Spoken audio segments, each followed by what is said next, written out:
Hello everyone. स्वागत है आप सभी का मेरे चैनल लर्निंग विद प्रतीक के ऊपर। अब हम डिस्कस करने जा रहे हैं आज क्लास 10th का इंग्लिश ग्रामर का टॉपिक सब्जेक्ट वर्ब कॉनकॉर्ड। सबसे पहले हम जानते हैं कि किसके साथ कौन कौन से वर्ड्स आते हैं।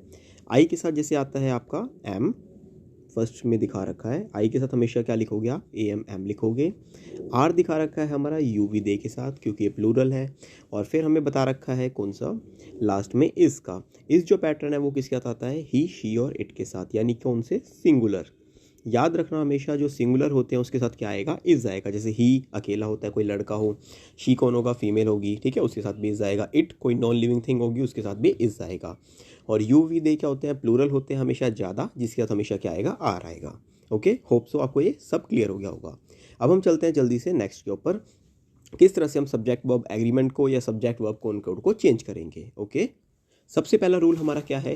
He plays football. उसने दे रखा है ही प्लेज फुटबॉल। ओके, तो प्लेज जो आएगा वो किसके साथ आएगा? सिंगुलर के साथ आएगा। जबकि जो प्लूरल होगा, जैसे नेक्स्ट क्या दिखा रखा है इसमें? प्लूरल दिखा रखा है दे, तो दे के साथ उन्होंने क्या दिया है? प्ले दिया है। क्योंकि आपको याद रखना है, एक अगर सिंगुलर होगा तो दूसरा प्लूरल होगा, सेकंड सिंगुलर होगा तो फर्स्ट प्लूरल होगा। तो आपको डिफरेंशिएट करके रखना है कि कौन सा सिंगुलर है और कौन सा प्लूरल है। Is it clear to everyone? Okay, next.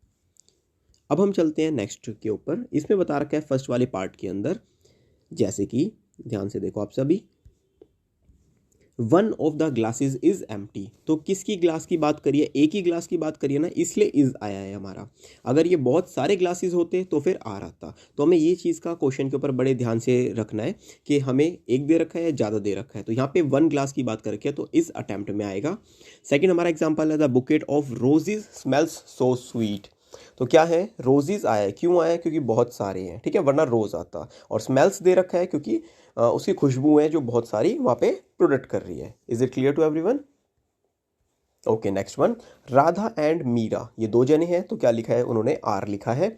उसके बाद क्या बता रखा है? Neither Akshay NOR Rohit is coming, है ना।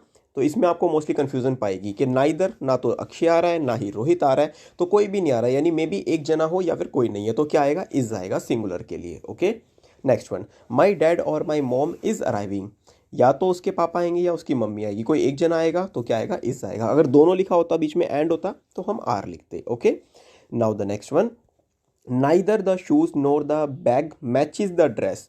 ना ही तो शूज है वहाँ पे, ना ही मैचेस है। तो शू एक नहीं है, बहुत सारे शूज हैं, मैचेस हैं। तो यहाँ पे क्या आएगा? देखो आप ध्यान से, क्या बता रखा है उन्होंने? नोर, ये नहीं आएंगे। कहाँ पर नहीं आएंगे? कुछ भी सामान नहीं है हमारा। नेक्स्ट वाले पार्ट में बता रखा है neither the bag NOR the shoes match the dresses. ये भी ऑप्शन आ गया आपके पास, या तो शूज बहुत सारे हो गए और मैच एक हो गया, है ना। और ऊपर वाले में क्या था? बैग एक था और मैचेस बहुत सारे थे। ठीक, now next example, Matt as well as his dog is expected shortly, यानी एकदम से वो आ जाएंगे। एज वेल एज दे दिया ना, यानी कोई एक चीज़ है हमारे पास। Prateek along with his brother is going to school. तो यहाँ पे क्या आएगा? इज आएगा हमारा। क्यों? क्योंकि अपने भाई के साथ जा रहा है, लेकिन कौन जा रहा है? प्रतीक जा रहा है, तो सिंगुलर के अंदर काउंट होगा। Okay, okay, now the next topic. उसके अंदर क्या बता रखा है? हेयर और देयर के बारे में बता रखा है। Here are the chocolates. आपको देखो क्वेश्चन के अंदर ना हमें पॉइंट्स लेने हैं, वो सिंगुलर है या प्लूरल है। चॉकलेट्स दिखा रखी हैं, यानी बहुत सारी चॉकलेट्स है, तो आप देयर आर लिखोगे। ओके, और नेक्स्ट में क्या दिखा रखा है? पडल दिखा रखा है। पडल यानी कि आप जो रोड के ऊपर कूदते हो जाते हो, या फिर बड़े बड़े गड्ढे होंगे, ये दोनों चीज़ आती है, तो सिंगल है, ठीक है, इसलिए इज आ गया वहाँ पे। नेक्स्ट हम चलते हैं, 500 rupees is a high price to pay. बहुत ज़्यादा अमाउंट है, इसलिए इज़ आए यहाँ पे। 62 years is the minimum age of the retirement. किसी एक बंदे की एज बता रखी है। 10 kilometres is too far for a walk. Okay, अब आप खुद देखो इसके अंदर हम क्या कर सकते हैं। 10 kilometres are too far for walk, ये हम लिख सकते हैं? नहीं, इज़ इसके लिए बेटर सुटेबल वर्ड है। फिर हम चलते हैं नेक्स्ट। जैसे इसमें बहुत सारे ऑप्शंस दे रखे हैं आपको। ऑल, जब भी ऑल ऑफ द केक आएगा तो इस हो जाएगा। हम केक की बात कर रहे हैं, सिंगुलर है। ऑल ऑफ द केक्स आ गया, बहुत सारे हो गए तो आर आ गया आपका।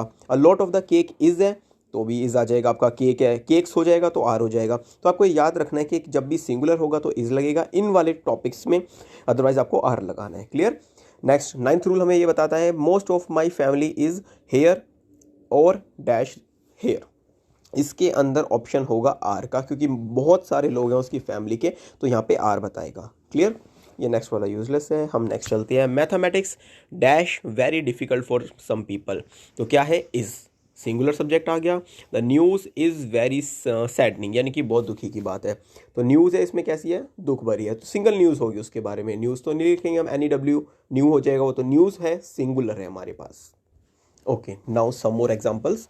The lady in the car dash like your mother. अब क्या बता रखा है, कार के अंदर बता रखा है, तो क्या आ जाएगा, कार लुक्स आ जाएगा। मिल्क बता रखा है तो इज आ जाएगा आपका, है ना। फ्लावर्स है बहुत सारे, तो क्या आ जाएगा, हैज़ आ जाएगा हमारे पास। लेकिन क्या है फ्लावर्स में, देखो वन ऑफ द फ्लावर्स दे रखा है, वन आ गया ना, इसलिए हैज़ है, अदरवाइज फ्लावर्स होता तो क्या आता, हैव आता। आइदर राम, मैंने बताया था जब भी आइदर नाइदर आएगा तो इज लिखोगे आप। हेयर के आगे क्या है, हेयर डैश द न्यूज़पेपर, एक है तो इज आ जाएगा, गुड। उसके बाद क्या है, the group of dancers is और आर हेयर। इसमें हम दोनों दे सकते हैं, लेकिन हमें देखना पड़ेगा, ग्रुप की बात आ गई तो इस भी आ सकता है, इसमें आर भी आ सकता है। Next the last one, civics dash my favourite subject, तो क्या है, सिविक्स एक ही टॉपिक है आपका, तो इस आ जाएगा। ओके, इसमें एक और एग्जांपल है, each of the melons is sweet, हर एक मेलन है तो क्या लिख दिया हमने, एस लगा दिया। और each one of the group dash enthusiastic, enthusiastic है ये हमारा क्या है, एक ही ग्रुप है, इसलिए इज आ जाएगा। Neither of the man was busy, कोई भी बंदा है जो बिजी नहीं है तो वॉज आ जाएगा, बहुत सारे होते हैं तो वर आ जाता। ओके, ये आपके लिए एक शीट है, पर्टिकुलरली पेज नंबर 8 के ऊपर, ये आप सॉल्व कीजिएगा और इसको कमेंट सेक्शन में डाल दीजिएगा। I will check it out and definitely reply for your answers. Thank you. And last one, ये आपको नीचे ऑप्शन दे रखे हैं, ये आप खुद प्रैक्टिस कर लीजिएगा और इसके आंसर्स को भी चेकआउट कर लीजिएगा। Thank you so much, hope you like the video and subscribe and share the video also. Bye bye.